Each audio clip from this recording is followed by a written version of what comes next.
হুম, সার কি আজকে রাতারাত গলে যাবে? গলে গেলে পোড়ালি ভালো হবে, কিন্তু কিন্তু যদি এবার গলার আগে পোড়াই দেন আপনি, তাহলে সারের অ্যাকশন নষ্ট হয়ে যাবে। কিন্তু পোড়া যদি সারে লাগে, বা আপনি যদি মাটিতেও দিয়ে দেন, মাটিতে যদি যায় ওই অ্যাকশনটা নষ্ট হয়ে যাবে। আপনি পোড়াবেন না, কালকে পোড়াবেন না। হ্যাঁ, আর কালকে নিড়েলি সব থেকে ভালো, আপনার নিড়েলি আপনার জমির জন্য সব থেকে ভালো।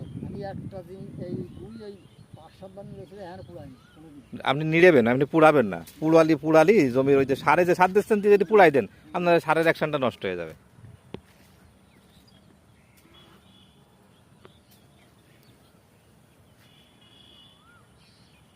পটলের জমিতে সার ছিটানো হচ্ছে এখন। উনি আজকে এই পটল থেকে জমি থেকে পটল ছিঁড়ে হাটে বিক্রয় করেছেন।